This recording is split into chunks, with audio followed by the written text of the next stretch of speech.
कि पूरी संसद को कहिए, और संसद में को और अच्छे से कहना चाहते हैं इसको तो कह सकते हैं कि जो केंद्र सरकार होती है उसको विधिक सलाह देने के लिए या राष्ट्रपति को विधिक सलाह देने के लिए, है ना। तो खास तौर से इसमें आपसे ये जो कार्यपालिका, ठीक है, कार्यपालिका यानी कि जो केंद्र सरकार है उसको विधिक कानूनी चूंकि जानकारी तो होती नहीं है, भाई विधि के बारे में अच्छी जानकारी हो किसी नेता राजनेताओं को, ऐसा तो संभव है नहीं। हो भी सकता है, नहीं भी हो सकता है। वैसे चांसेस ये रहते हैं क्योंकि वो पॉलिटिशियन होते हैं तो उनको विधि की बड़ी अच्छी जानकारी ना हो, तो उनको कोई विधि का एक अच्छा जानकार व्यक्ति होना चाहिए। जैसे अब आप मान लो कि चुनाव चुन करके लोग आ गए, अब वो कोई कानून बनाना चाह रहे हैं, समझिएगा, कानून बनाना चाह रहे हैं, लेकिन उनको मालूम ही नहीं कि कानून फंडामेंटल राइट पे वायलेंस कर देगा, ऐसा कानून बन ही नहीं सकता है। ये कैसे जानेगा कोई सरकार? आप पढ़ रहे हो तो आप जान रहे हो ना, आप नहीं पढ़े होते तो नहीं जानते। मान लो पॉलिटी आप ना पढ़ो, साइंस पढ़ के गए होते तो फंडामेंटल राइट आपको नहीं पता होता, अगर कॉन्स्टिट्यूशन नहीं पढ़ा होता तो आप कुछ ऐसा काम करने लगे, सरकारें हो सकता है कुछ ऐसा कार्य कर दें, कुछ ऐसा कानून बनाने लगे जिससे कि फंडामेंटल राइट पे मतलब जो है अतिक्रमण हो रहा हो, तो ये सब विधिक जानकारी कौन देगा? या कोई भी कानूनी संबंधी जानकारी लेनी हुई सरकार किससे लेगी? ऐसे लोगों से, ठीक है। मान लो महिलाओं को हमारे संविधान के द्वारा कुछ अधिकार मिले हुए हैं, कुछ लड़कों बच्चों तमाम सारे लोगों को अधिकार मिले हुए हैं, तो उस पर कोई भी कानून बनाने से पहले उनको एक तरह से कहीं विधिक अधिकारी के रूप में होगा। या मान लो कोई कानून आप बना रहे हैं और पता चल रहा है कि लोग कह रहे हैं इस पर कि सरकार का प्रतिनिधित्व करना है, कहीं लड़ाई हो गई किसी बात पे, लोग कह रहे हैं नहीं फंडामेंटल राइट पे या किसी तरह का ये जो कानून सरकार ने नया नया बनाया है यह जनता के इस मूल अधिकार को या इस तरह से हनन कर रहा है, और जबकि वो नहीं कर रहा है तो उसका पक्ष कौन रखेगा, कौन लड़ेगा सरकार की तरफ से? तो केंद्र सरकार के लिए क्या होता है?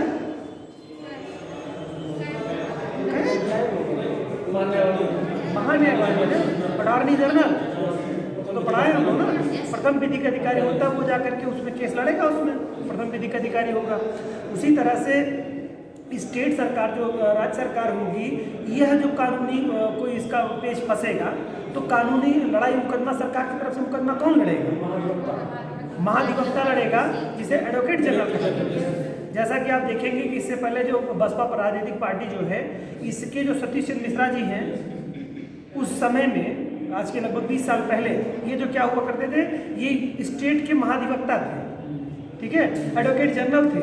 और ये जब रिटायर्ड होते हैं तो मायावती जी इनको राजनीति में ले आते हैं, मतलब ले आती है का मतलब इनका इंटरेस्ट रहा होगा तो इन्होंने अपना एक तरह से कही उन्होंने सहारा दिया। तो सतीश चंद्र मिश्रा जी जो है हमारे यहाँ क्या रहे हैं? एडवोकेट रहे हैं, महाधिवक्ता कहिए या ये राज्य के महाधिवक्ता कहिए, इनको एडवोकेट जनरल ऑफ स्टेट कहा जाता है इनको, ठीक है। तो समझ में आई बात? जैसे केंद्र सरकार आप देखिए दो तरह से, दो विधिक अधिकारी होते हैं, विधिक अधिकारी। अब विधिक अधिकारी किसका? एक तो होगा केंद्र सरकार का और दूसरा होगा राज्य सरकार का। राज्य सरकार का तो केंद्र सरकार का जो होगा वो क्या कहलाएगा? महान्यायवादी का पद कहलाएगा, वादी कहलाएगा इसको। इसको इंग्लिश में क्या कहते हैं? अटॉर्नी जनरल, ठीक है, अटॉर्नी जनरल कहलाएगा। और ये जो होता है ये महान्यायवादी महाधिवक्ता या कहलाएगा, महाधिवक्ता कहलाएगा इसको, ठीक है। इसको एडवोकेट जनरल कहा जाएगा, ठीक है। ये जो महान्यायवादी होते हैं इनके दो सहयोगी होते हैं, दो सॉलिसिटर जनरल होते हैं, सॉलिसिटर जनरल दो होते हैं, एक और दो, ठीक है, दो सॉलिसिटर जनरल होते हैं, ठीक, सहयोग के लिए चुनाव आयोग होता है, इस तरह से होते हैं। तो लेकिन यहाँ पर देखेंगे राज्यों को जो विधिक कानून सहायता देने वाला एडवोकेट जनरल की बात हो रही है, ठीक है। एडवोकेट जनरल ऑफ स्टेट, मतलब जितने आपके राज्य हैं 28 राज्य हैं तो 28 एडवोकेट जनरल आपको मिलेंगे, ठीक है। एडवोकेट जनरल 28 होंगे। और महान्यायवादी यानी अटॉर्नी जनरल देश में केवल एक ही होगा। जैसे चुनाव आयोग देश में राष्ट्रीय चुनाव आयोग जो होता है वो एक होता है ना, राज्य चुनाव आयोग हर राज्यों में चुनाव आयोग होते हैं, जैसे उसी तरह से महान्यायवादी की बात करेंगे तो केंद्र में एक होगा। मुख्य निर्वाचन आयोग जैसे एक होता है, उसके दो सहयोगी होते हैं, उसी तरह से विधिक अधिकारी जो होता है आपका महान्यायवादी वो एक होगा और उसके दो सहयोगी होंगे, जिन्हें तो सॉलिसिटर जनरल कहलाएगा। ठीक है, तो सॉलिसिटर जनरल और जो अटॉर्नी जनरल ये केंद्र के नाम है, ध्यान रखिएगा। अभी जैसे आपने एक बार जिक्र किया तो ये सॉलिसिटर जनरल को इसमें आपको लाने की जरूरत नहीं है, यहाँ पर तो एडवोकेट जनरल होते हैं। ठीक है, एडवोकेट, ठीक है, एडवोकेट जनरल होंगे स्टेट्स में और सॉलिसिटर जनरल और अटॉर्नी जनरल ये केंद्र में होंगे। ठीक है, क्लियर। तो ये बात हम लोगों ने पढ़ ली है यहाँ पर। ये हम लोग देखने जा रहे हैं राज्य के महाधिवक्ता। तो राज्य सरकार को कोई कानूनी सलाह देनी हो, कोई कानून बनाना हो तो इन्हीं से लेंगे। और दोनों सदनों में, जैसा कि आप जानते हैं, अटॉर्नी जनरल जो था वो दोनों सदनों की कार्रवाई में भाग लिया, बदल ले सकता है लेकिन मतदान नहीं कर सकता है वो। ठीक है, जैसे कैग अपना करता है ना, तो उसमें आप देखेंगे कि इसके मेन रूप से इसको समझिए कि सदन की कार्रवाई में भाग लेंगे, किसी भी सदन की कार्रवाई का हो, लेकिन उसमें मतदान करने का इनको अधिकार नहीं होगा और किसी सदन के सदस्य नहीं होंगे, बट वो भाग ले सकते हैं उस सदन की कार्रवाई में। ठीक है, कोई ज़रूरत पड़ने पर या विधि कोई जो चीज़ें हों तो बस थोड़ा इसको ध्यान रखने की आपको आवश्यकता है। चलिए इसमें थोड़ा लिखते हैं, फिर और भी चीज़ें जानते हैं। राज्य का महाधिवक्ता the advocate general of state.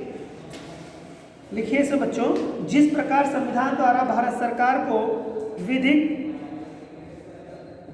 जिस प्रकार संविधान द्वारा भारत सरकार को विधिक मामलों पर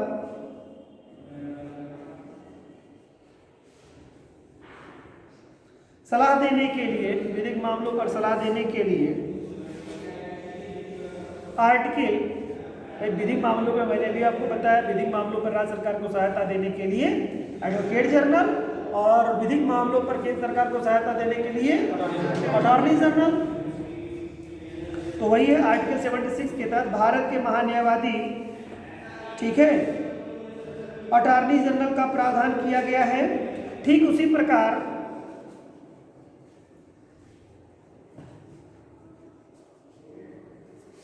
राज्य सरकार को विधिक सलाह देने के लिए, ठीक उसी प्रकार राज्य सरकार को विधिक सहायता देने के लिए आर्टिकल 168 के तहत, अनुच्छेद 168 के तहत,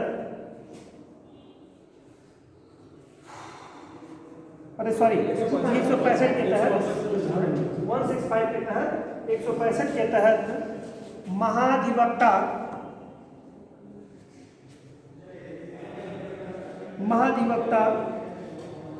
नामक विधि अधिकारी का प्रावधान किया गया है। महाधिवक्ता नामक विधि अधिकारी का प्रावधान किया गया है। 76 के तहत कौन है? अटॉर्नी जनरल है। ठीक है, कितने आर्टिकल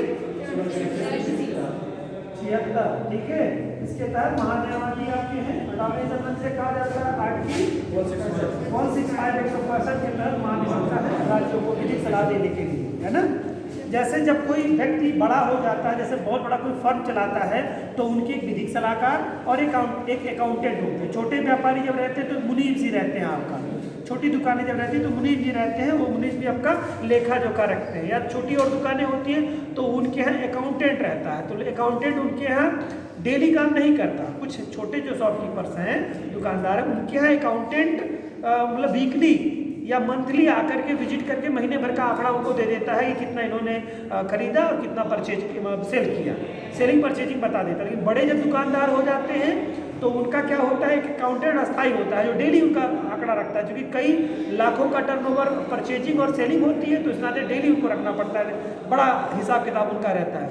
उसी तरह से जैसे जैसे आप बड़ाई की तरफ चले जाएंगे, कोई फर्म हो जाएगी, कोई फैक्ट्री हो जाएगी, तो उसका एक वहाँ पर क्या है, एक सीए हो जाएगा, चार्टर्ड अकाउंटेंट। तो चार्टर्ड अकाउंटेंट क्या करता है कि कई सारे मुनीबों की फिर मुनीबीगिरी करता है, वो सरकार की तरफ कितना क्या टैक्स है। इसी तरह से बड़े बड़े फर्म के अपने एडवोकेट होते हैं, बड़े वकील होते हैं जो उनका मुकदमा लड़ते हैं। जैसे मान लो कोई फैक्ट्री आप लगा रहे हैं, अब पर्यावरण के लिए वो नुकसानदेह है, हानिकारक है, कि किसी तरह का कोई विवाद है, कोई मुकदमा है सरकार से या किसी और से, तो मुकदमा कौन लड़ेगा? वो मकान, वो फैक्ट्री का मालिक नहीं लड़ेगा ना। फैक्ट्री का मालिक चूंकि लड़ेगा नहीं का मतलब मेरे है कि वो जानता ही नहीं कुछ है, तो वो जो कानून का अच्छा जानकार होगा वही करेगा।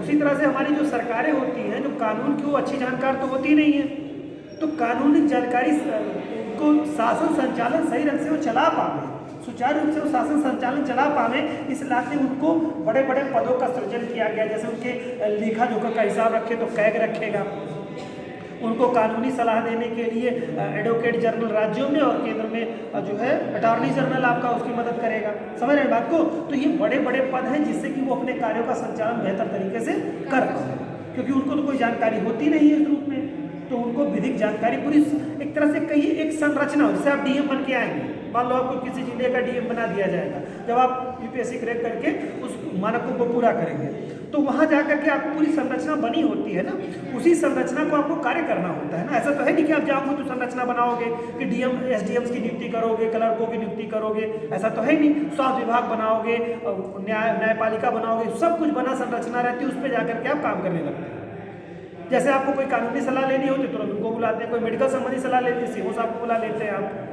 किसी तरह का कोई और सलाह आपको लेनी होती है तो उसमें जिस भी फील्ड की जानकारी उनको चाहिए होती है उसके विशेषज्ञ को बुला लेते हैं डीएम साहब, उस कोर कमेटी में बैठक कर लेते हैं अपनी, भाई इसमें ऐसा ऐसा क्या हो रहा है, नहीं इसमें सुधार करिए जिससे ये चीज़ें हो जाए।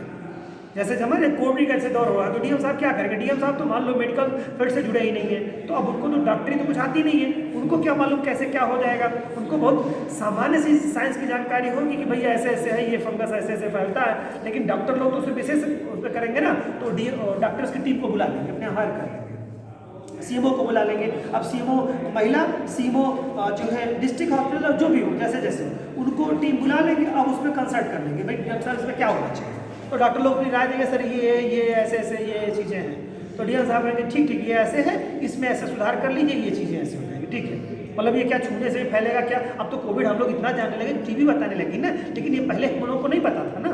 अगर ये ऐड ना होता तो हमें आज भी नहीं पता चलता कोविड कैसे फैल रहा है, कोविड से हम कैसे बच पाएंगे।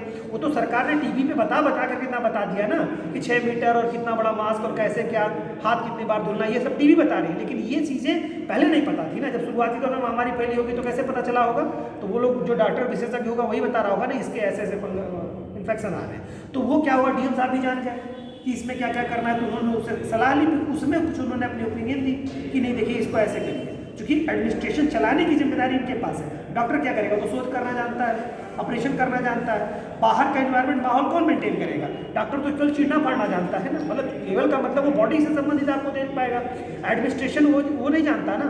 एडमिनिस्ट्रेशन के लिए जैसे हॉस्पिटल में आप देखेंगे, कोई भी जो संस्था देखेंगे वहाँ पे 2 तरह की बॉडी होती है, एक एडमिनिस्ट्रेटिव बॉडी होती है जो प्रशासन को देखती है, ठीक है, और दूसरा एक टीचिंग मतलब जो है जो वर्क करती है, नहीं न्यायिक नहीं। जैसे आप कोई स्कूल देखेंगे ना तो 2 तरह के होते हैं, एक होता है मैनेजमेंट बॉडी और एक होता है मतलब वर्किंग बॉडी। जैसे जितने भी कोई स्कूल है, मान लो ये विद्यालय है, अब इस विद्यालय में किसी मैनेजमेंट प्राइवेट विद्यालय है तो इस विद्यालय में किसी ने फाउंडेशन को रखा होगा ना, तो उन्होंने अपना पैसा लगाया होगा, बिल्डिंग बनाई होगी। अब उनको तो मान लो पढ़ाने नहीं पढ़ाने आता उनको, ऐसे बहुत सारे आपको मिल जाएंगे। तो उसमें क्या होगा, टीचरों का एक पैनल बनेगा जो टीचिंग का काम करेगा, उसका मैनेजमेंट प्रिंसिपल आप देखेंगे, जो प्रिंसिपल जो वहाँ प्रचार नियुक्त किए जाएंगे वो पूरा टीचिंग का वर्क देखेंगे। तो यहाँ पर 2 बॉडी काम कर रही है, एक एडमिनिस्ट्रेशन का वर्क कर रही है कि टीचर टाइम से आ रहा है कि नहीं आ रहा है, उसकी रिस्पॉन्सिबिलिटी वो देखेंगे। पढ़ाने का काम कौन करेगा, टीचर करेगा। क्या समझ रहे हैं, तो 2 बॉडी काम करती है ना। हॉस्पिटल्स में डिस्ट्रिक्ट हॉस्पिटल या कोई भी है वहाँ पर 2 बॉडी काम करती है, एक सीएमओ होता है और दूसरा एक होता है, एक और पद उसमें है जो कि वो देखते हैं पूरा एडमिनिस्ट्रेशन मैनेजमेंट देखते हैं, ठीक है। तो 2 तरह की हर फील्ड में आपको देखेंगे 2 तरह के एडमिनिस्ट्रेटिव वर्क होते हैं। जैसे हमारे यहाँ कार्यपालिका है और विधायिका है। कार्यपालिका केवल कार्य करती, विधायिका उसको पूरा देखने का काम करती है, काम ठीक से किया कि नहीं किया। अब जैसे प्रधानमंत्री के जा रहे थे, उनकी सुरक्षा में कोई खामी आ गई, अब कार्यपालिका के प्रधान है वो, एक तरह से कहिए कि मतलब प्रतिनिधित्व करने वाले हैं। प्रधान तो आपका राष्ट्रपति हो जाएगा, लेकिन फिर भी आप समझिए कि एक तरह से जो कार्यपालक की जो सभा है उसमें से सबसे मेन प्रमुख नेता हुआ है, उस नेता के खिलाफ हुआ। तो अब क्या करें, पूरी विधायिका जो बैठेगी वो सभी लोग बोले प्रधानमंत्री की सुरक्षा में चूक हुई है, गलत बात है, उनकी सुरक्षा में चूक हुई, पूरी विधायिका बोल रही है। लगभग करीब में जो विपक्ष के कुछ लोग हैं जो अपने बचाना चाह रहे हैं, उनको छोड़ के बाकी सभी लोग कह रहे नहीं है, तो कहीं ना कहीं अगर प्रधानमंत्री की वास्तव में सुरक्षा में चूकी है तो ये बड़ी गलती है। समझ रहे हैं बात को। तो 2 इकाइयाँ काम करती है, एक तो एडमिनिस्ट्रेशन का कार्य करती है और एक अपना पर्सनल काम करती है। डीएम वगैरह जो जिले के हैं वो अपना अलग काम करते हैं और उनको जो विधिक सलाह देने के लिए उनको शासन कैसे किया जाए। जैसे पहले सभाएं हुआ करती थी कि मंत्री होता था, सेनापति होता था, तमाम सारे ऐसे पद हुआ करते थे ना, तो कोई राजस्व का कार्य देख रहा है, राजा क्या करता, केवल लॉ एंड ऑर्डर देखता था।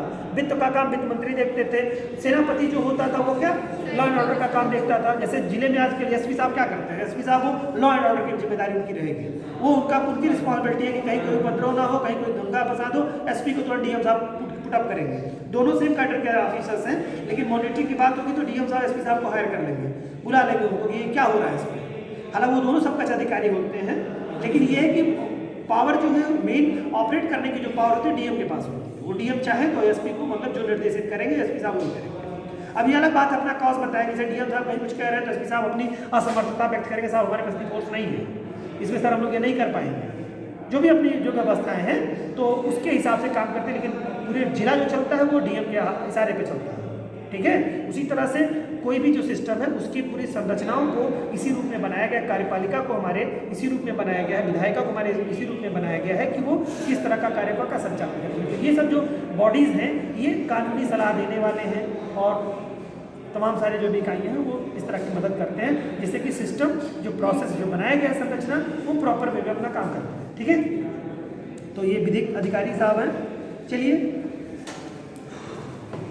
नामक प्राधिकारी का प्रावधान किया गया है। महाधिवक्ता राज्य का सर्वोच्च विधिक अधिकारी होता है, महाधिवक्ता राज्य का सर्वोच्च विधिक अधिकारी होता है।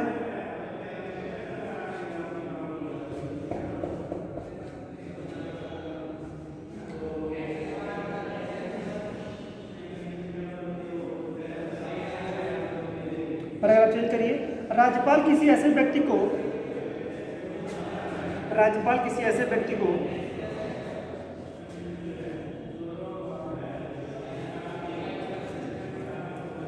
जो उच्चतम न्यायालय का न्यायाधीश नियुक्त होने की योग्यता रखता है, किसी ऐसे व्यक्ति को जो उच्चतम न्यायालय का न्यायाधीश होने की योग्यता रखता है,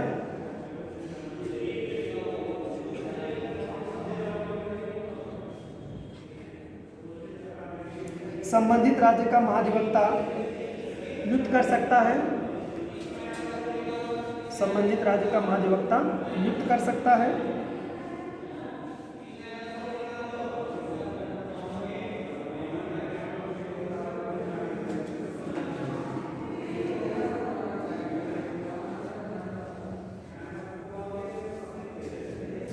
जैसा कि यहाँ पर आप लोग देख रहे हैं कि हाई कोर्ट का महाधिवक्ता नियुक्त होने की योग्यता जो रखेगा उसे ही एडवोकेट जनरल नियुक्त कर दिया जाता है। उसी तरह से सुप्रीम कोर्ट में जो न्यायाधीश बनने की योग्यता रखता है उसे क्या बनाया जाता है, न्यायाधीश अटॉर्नी जनरल बनाया जाता है, ठीक है।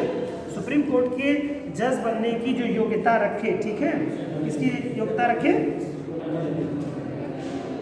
भाई, स्वाभाविक है ये कहाँ की केंद्र सरकार को कर रहा है तो क्या होगा, सुप्रीम कोर्ट यहाँ पर कौन सी सबसे बड़ी कोर्ट होती है, सुप्रीम कोर्ट होती है, यहाँ पर क्या होती है, हाई कोर्ट सबसे बड़ी न्यायपालिका होती है। तो इसमें जज बनने की जो है व्यवस्था मतलब जो है योग्यता एलिजिबिलिटी रखता हो उसी को ही राज्यपाल महोदय क्या नियुक्त करेंगे, महाधिवक्ता नियुक्त करेंगे। किसको करेंगे, कौन करेगा, राज्यपाल करेंगे।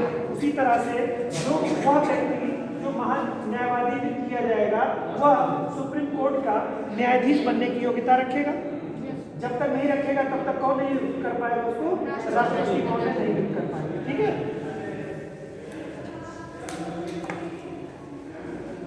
नियुक्त कर सकता है। आगे लिखिए बच्चों, आर्टिकल 217(3) के तहत के अनुसार, आर्टिकल 217(3) के अनुसार कोई व्यक्ति किसी, आर्टिकल 217(3) अनुच्छेद 217(3) के अनुसार कोई व्यक्ति किसी उच्च न्यायालय का न्यायाधीश, कोई व्यक्ति किसी उच्च न्यायालय का न्यायाधीश नियुक्त किए जाने के योग्य होगा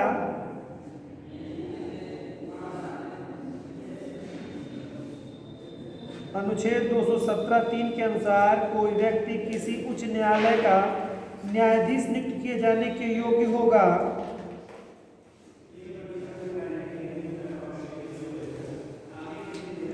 यदि वह भारत का नागरिक हो,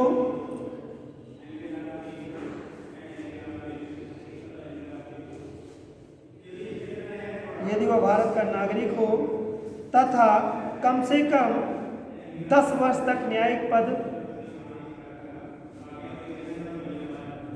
कम से कम 10 वर्ष तक न्यायिक पद धारण किया हो,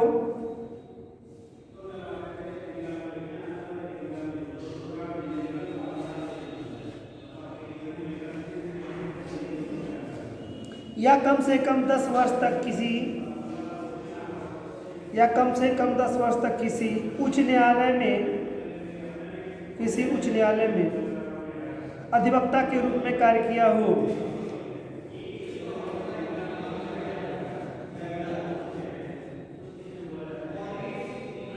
किसी उच्च न्यायालय में अधिवक्ता के रूप में कार्य किया हो। महाधिवक्ता राज्यपाल के प्रसाद पर्यंत, महाधिवक्ता राज्यपाल के प्रसाद पर्यंत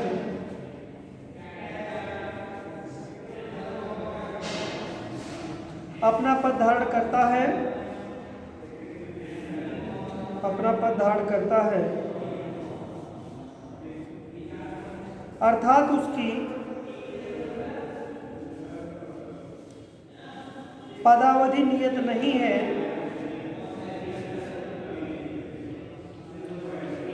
अर्थात उसकी पदावधि नियत नहीं है, तथा ऐसा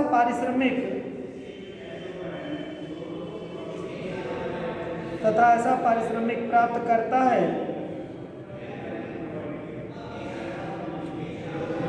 जो राज्यपाल द्वारा अवधारित किया जाए,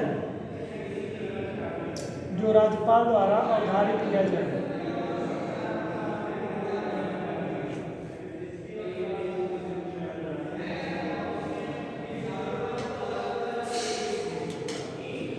पैराग्राफ चेंज करें बच्चों। महाधिवक्ता का प्रमुख कार्य विधि संबंधी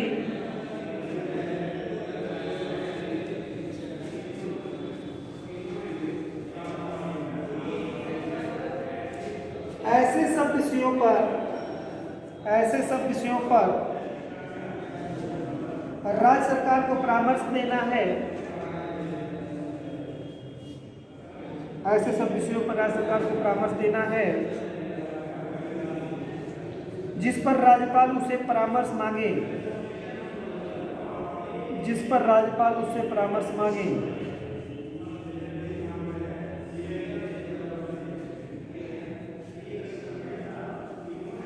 इसके अतिरिक्त उसका कार्य, इसके अतिरिक्त उसका कार्य कानून से संबंधित, इसके अतिरिक्त उसका कार्य कानून से संबंधित उन सब कार्यों को करना भी है, कानून से संबंधित उन सब कार्यों को करना भी है जो राज्यपाल समय समय पर उसे सौंपे,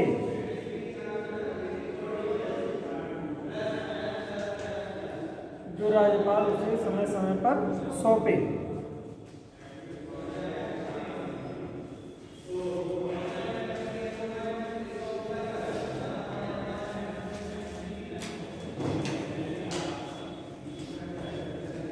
या जिसे पूरा करने का दायित्व संविधान, या जिसे पूरा करने का दायित्व संविधान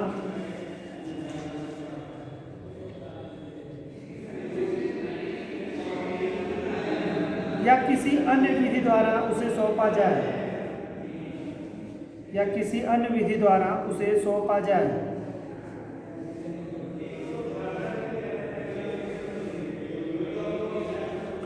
चेंज करें। महाधिवक्ता को राज्य विधानमंडल की कार्यवाही में भाग लेने,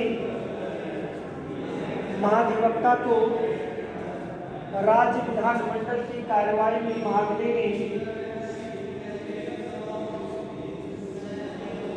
और बोलने का अधिकार है, भाग लेने और बोलने का अधिकार है, किंतु मतदान का अधिकार नहीं है।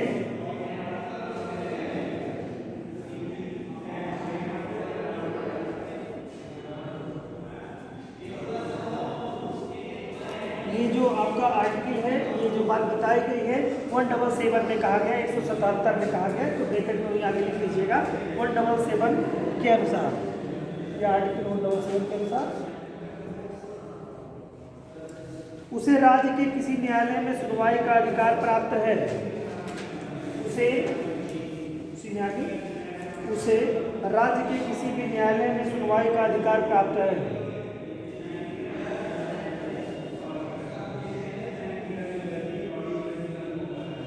उसे राज्य के किसी भी न्यायालय में सुनवाई का अधिकार प्राप्त है। किसी भी न्यायालय में सरकार का प्रतिनिधि बन करके वो बात कर सकता है सरकार के फेवर में। मान लो किसी के ऊपर कोई कानूनी मुकदमा सरकार ने ठोक दिया है ना, तो उसमें सरकार उनका प्रतिनिधि कौन करेगा, लड़ेगा, सरकार की तरफ से कौन मुकदमा लड़ेगा, है ना। बहुत सारे मुकदमे होते हैं सरकार बनाम, जैसे कोई भी जब आप जब कोई भी विवाद देखते हैं तो सरकार स्टेट बनाम आप करके देखिए ना, इसमें विवाद है स्टेट बनाम, तो स्टेट बनाम में जब होगा तो वही होगा। जैसा कि आपने देखा उसमें महाराष्ट्र वाले मैटर में भी हाल ही में जो देखा आप लोगों ने, नहीं यहाँ वाला मैटर जो अभी आपने शाहरुख खान जी के लड़के पकड़े गए थे, आर्यन खान वगैरह वो जो मैटर जो था उसमें भी आप देखेंगे तो बड़े जो डिस्ट्रिक्ट में, तो हर जगह आप कहीं भी देखेंगे जो वाद आप बता रहे हैं, वादों में भी तमाम सारी जगहों पे वाद में वही है, हर स्टेट का जो वाद बनाम है वो वहीं पर उन्हीं के द्वारा ही लड़ा जाता है ना। चलिए आगे, उसे राज्य के किसी भी न्यायालय में सुनवाई का अधिकार प्राप्त है। पैराग्राफ चेंज करके नेक्स्ट पॉइंट लिखिए, राज्य का महाधिवक्ता राज्य सरकार के विरुद्ध, राज्य का महाधिवक्ता राज्य सरकार के विरुद्ध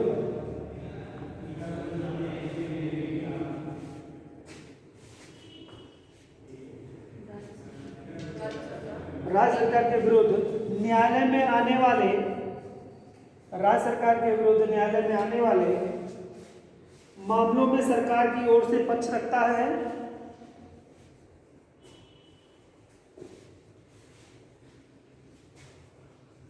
राज्य सरकार की ओर से पक्ष रखता है। वह स्वतंत्र रूप से भी गैर सरकारी मुकदमे लड़ सकता है। वह स्वतंत्र रूप से भी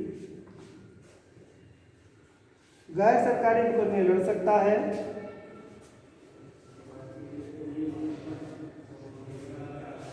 लेकिन जिन मामलों पर वह सरकार को सलाह दिया है, लेकिन जिन मामलों पर वह सरकार को सलाह दिया है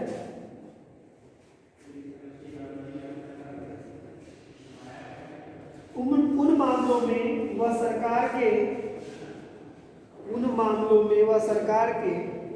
विरुद्ध नहीं खड़ा हो सकता है।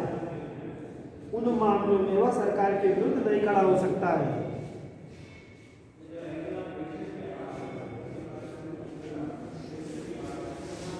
उन मामलों में वह सरकार के विरुद्ध नहीं खड़ा हो सकता है। उन मामलों में वह सरकार के विरुद्ध नहीं खड़ा हो सकता। क्या मतलब हुआ इसका बच्चों? यानी कि वो गैर सरकारी मुकदमे भी लड़ सकता है, और मान लो किसी मामले में सरकार ने उससे सलाह मांगी है राज्य सरकार ने, और उसने एडवाइस दिया है, तो विपक्षी वकील के रूप में उस मुकदमे में वो पैरवी नहीं कर सकता उधर से। क्यों? क्योंकि उसने सारी राय दी है कि किस तरह से मुकदमा लड़िए, पता चला उधर से आ जाएगा तो सरकार को ही हरा देगा, चीजें वो दिक्कत आ जाएगी ना। नहीं समझ रहे हैं? ठीक है, तो यही बात है। आपराधिक मामले में आगे लिखिए नहीं खड़ा हो सकता है। इसके साथ साथ राज्य सरकार की अनुमति के बिना, वह किसी आपराधिक मामले में अभियुक्त के पक्ष से, इसके साथ साथ राज्य सरकार की अनुमति के बिना वह किसी आपराधिक मामले में अभियुक्त के पक्ष से न्यायालय में नहीं खड़ा हो सकता,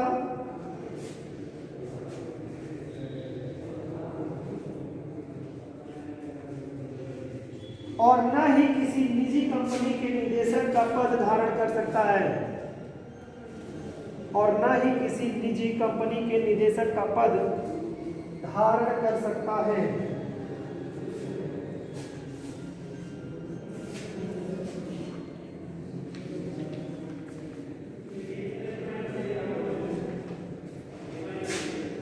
चलिए अब स्टेट विधानमंडलों के बारे में हम लोग आ जाते हैं, यानी कि स्टेट की संसद के बारे में आ जाते हैं। ठीक है, स्टेट की संसद जो है वो कैसे है, जैसे केंद्र की संसद है लोकसभा और राज्यसभा, राज्यसभा लोकसभा, उसी तरह से स्टेट की भी अपनी संसद होती है, जहाँ पर क्या विधानसभा और विधान संसद होते हैं। तो कुछ कुछ ऐसे सदन हैं कि जहाँ पर विधान परिषद जो है वो नहीं होती है, विधानसभा ही केवल होती है। ठीक है, तो थोड़ा विधानमंडल के बारे में हेडिंग करिए, राज्य विधानमंडल। अगला टॉपिक हम लोगों का है राज्य विधानमंडल।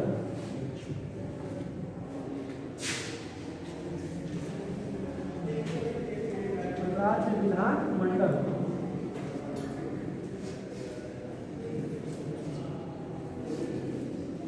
और राज्य विधानमंडल में आप देखेंगे मोस्टली हम बात करें, अगर उत्तर प्रदेश की बात करें तो वहाँ पर दो है आपके सदन, विधान परिषद है और विधानसभा है। तो नंबर एक सबसे उच्च सदन होगा, क्या कहलाएगा, विधान परिषद। ये किसके जैसा काम करता है, राज्यसभा जैसे राज्यसभा है उसी तरह से कार्य करता है ये। और दूसरा होता है आपका विधानसभा। ठीक है, विधानसभा। ठीक, विधानसभा के बाद देखिए जो कि लोकसभा करता है। ठीक है, ये होता है आपका। तो ये आपको इसमें कुछ करिए, इसमें आर्टिकल आप जानते होंगे 168 से लेकर 212 तक है। ठीक है, 168 से लेकर के 168 से 212 इसमें आर्टिकल अनुच्छेद। ठीक है, अनुच्छेद ये है राज्य विधानमंडल के बारे में। चलिए जी जी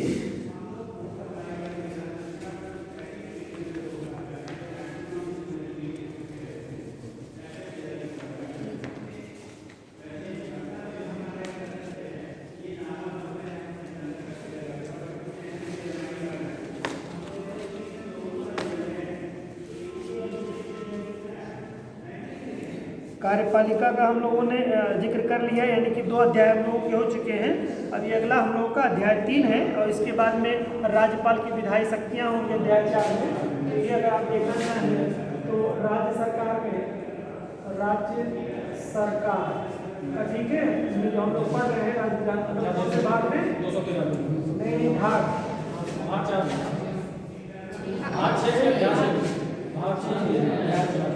ठीक है। तो थोड़ा सा अपने आप में देखें, भाग 7 में क्या है अभी,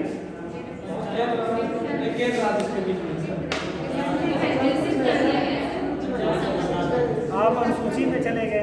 ठीक है, वो निर्सित है ना, तो पहले में क्या भाग 5 में संघ सरकार के बारे में, भाग 6 में राज्य सरकार के बारे में, 7 निर्सित है और 8 में क्या है, नहीं केंद्र शासित प्रदेशों के बारे में। ठीक है, तो ऐसे भी थोड़ा ध्यान रखिए, कभी कभी बहुत आसान से क्वेश्चन आ जाते हैं और उसको भी थोड़ा ध्यान देना है। तो हम लोग भाग 6 में पढ़ रहे हैं, भाग 6 में अध्याय 3 में हम लोग आ गए हैं, इसमें अध्याय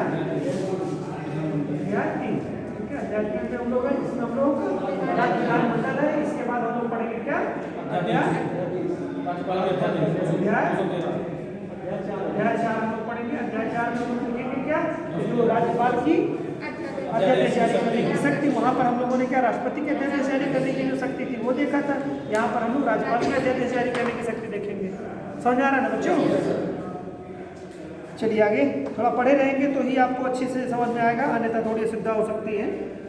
चलिए करते हैं इसको, राज्य विधानमंडल स्टेट लेजिस्लेचर के बारे में। राज्य विधानमंडल में लिखिए, संविधान का भाग 6 आर्टिकल 168 टू 212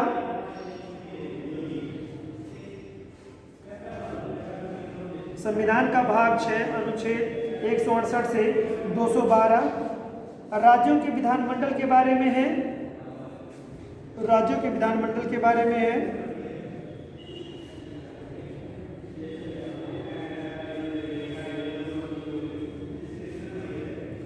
अनुच्छेद 168 के बारे में है, अनुच्छेद 168 में कहा गया है कि प्रत्येक, अनुच्छेद 168 में कहा गया है कि प्रत्येक, बताया गया, कहा गया है या दिया है, कुछ भी लिख लीजिए, कहा गया है कि प्रत्येक राज्य के लिए एक विधानमंडल होगा, प्रत्येक राज्य के लिए एक विधानमंडल होगा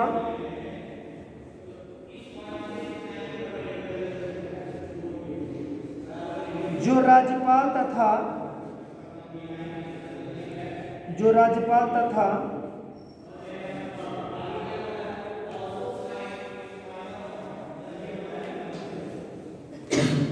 कुछ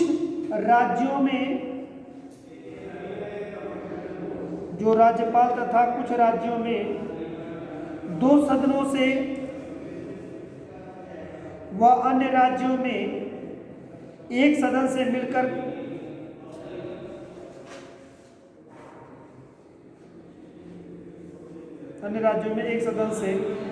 बनेगा।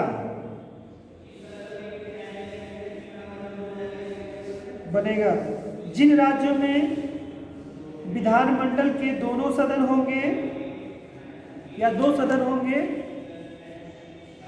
जिन राज्यों में विधानमंडल के दो सदन होंगे, वहां एक का नाम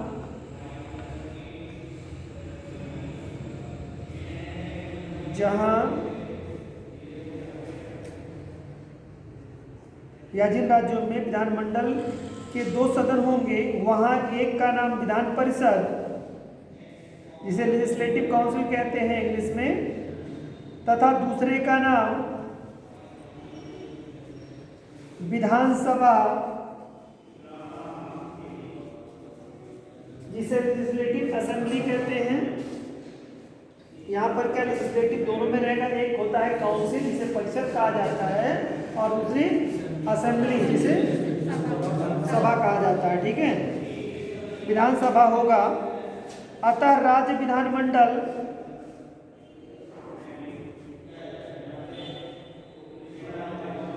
अब यहाँ पर बेटा जैसे जो हमारा केंद्र में हम देख रहे थे, तो उसमें हमारी संसद कंप्लीट किससे हो रही थी मिलकर के? लोकसभा, राज्यसभा प्लस राष्ट्रपति से मिलकर के संसद कंप्लीट हो रही थी। तो राज्य की संसद कैसे मिलकर कंप्लीट होगी?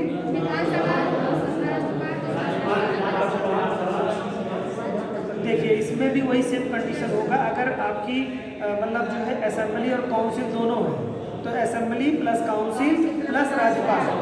ठीक है, अगर काउंसिल नहीं है, केवल असेंबली है, यानी विधानसभा केवल है, विधान परिषद जो नहीं है ना, तो वहाँ पर क्या हो जाएगा, सिर्फ और दो लोग मिलकर के बना लेंगे। ठीक है, राज्यपाल हो जाएंगे और जो भी होगी जनता का जो सदन होगा वो मिलकर के कर लेगा। ठीक है, तो यहाँ पर थोड़ा सा ये अंतर आपको दिखाई देगा।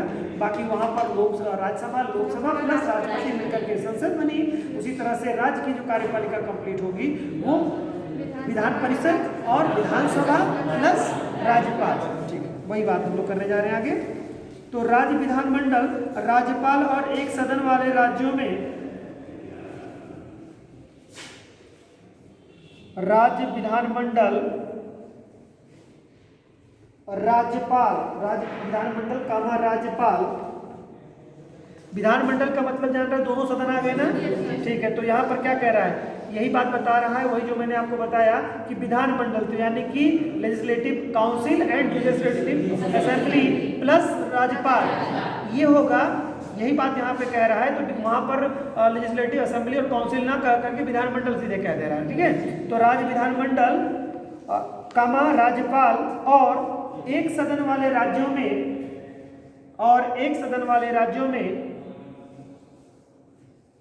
विधानसभा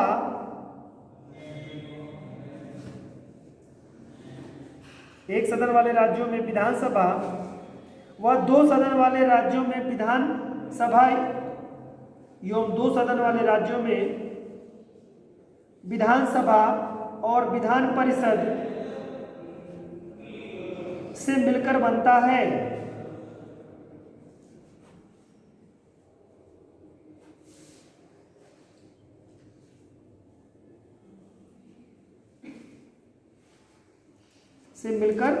है। ठीक है, अब पैराग्राफ चेंज करके लिखिए।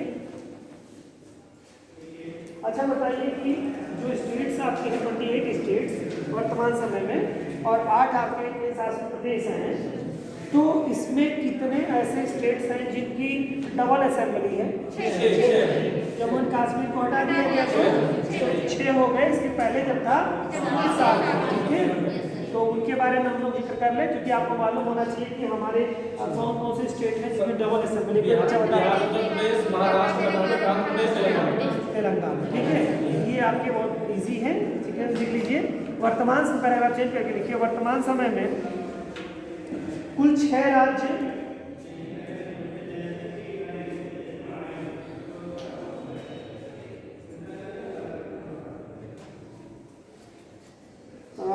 क्या लिखा? वर्तमान समय में 6 राज्य डैश अपना लिखिए। उत्तर प्रदेश, बिहार, महाराष्ट्र, कर्नाटका। उत्तर प्रदेश, बिहार, महाराष्ट्र, कर्नाटका, आंध्र प्रदेश एवं तेलंगाना। आंध्र प्रदेश एवं तेलंगाना सब सटे से हैं। उत्तर प्रदेश से बिहार सटा हुआ है, महाराष्ट्र से कर्नाटका सटा हुआ है, और तेलंगाना और आंध्रा उसी से बटे हुए हैं। तो आपको पता ही है, तो 6 ये हो गए, है ना। नाम मत भूलिएगा आप लोग कि पूछ लेता है एग्जाम में, निम्न में से कौन सा जो है राज्य विधानमंडल द्विसदनीय नहीं है या है। तो ये 6 ही केवल है जो है, और बाकी तो सब सिंगल वाले हैं। तो कौन कौन सा है? महाराष्ट्र और कर्नाटका पास दोनों, फिर आंध्रा और तेलंगाना साथ, और बिहार और उत्तर प्रदेश साथ है। ठीक है, तो कुल टोटल 6 हो गए।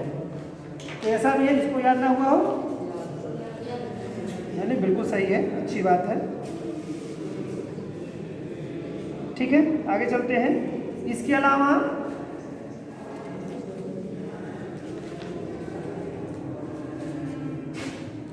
राजस्थान और असम में, इसके अलावा यानी 6 के अलावा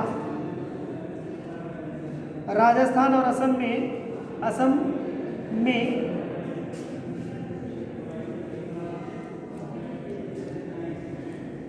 भारत की संसद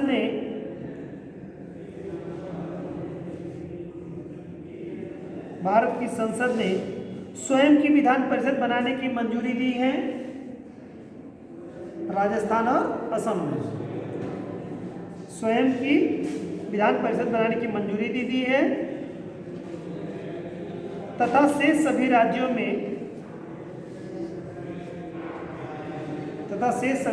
में एक सदनीय विधानमंडल है।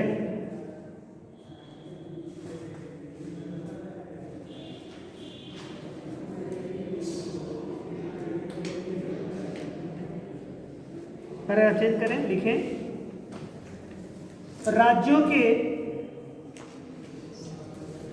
राज्यों में विधान परिषद की स्थापना या उन्मूलन का अधिकार, राज्यों में विधान परिषद की स्थापना या उन्मूलन का अधिकार आर्टिकल 169 के अंतर्गत संसद को है। अनुच्छेद 169 के तहत, 169 के तहत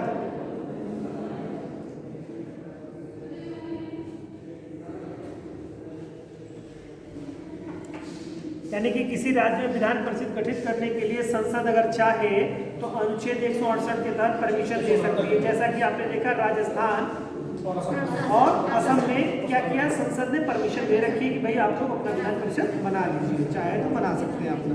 बहुत सारे राज्यों ने अपनी विधान परिषदों को भंग भी किया है। ठीक है, उन पर कल हम लोग चर्चा कर लेंगे। तो कुछ ऐसे रहे हैं कि जिन्होंने अपने जो भंग किया है और जरूरत ना समझने पे, जैसे ये द्वितीय सदन और गौड़ सदन के रूप में रहता है, तो बहुत सारे लोग इसकी उपयोगिता नहीं समझते हैं, या उनको अपनी एडमिनिस्ट्रेशन में प्रॉब्लम महसूस होती है, अतिरिक्त कार्यभार खर्चा लगता है इस पर, या ऐसा महसूस होता है, तो उसको खत्म भी किया जा सकता है। तो संसद किसी राज्य को ये परमिशन देती है आर्टिकल 169 के तहत, 169 के तहत, कि वो अपना चाहे तो विधान परिषद का गठन कर ले। विधान परिषद गठन करने की परमिशन देती है। चलिए आगे। तो 69 के अंतर्गत संसद को शक्ति प्राप्त है यदि संबंधित राज्य की विधानसभा, चलिए यहीं पे बस, आगे नेक्स्ट हम लोग देख लेंगे इसको। इसमें से उसमें बहुमत करेंगे, आधार देंगे तो फिर हो जाएगा।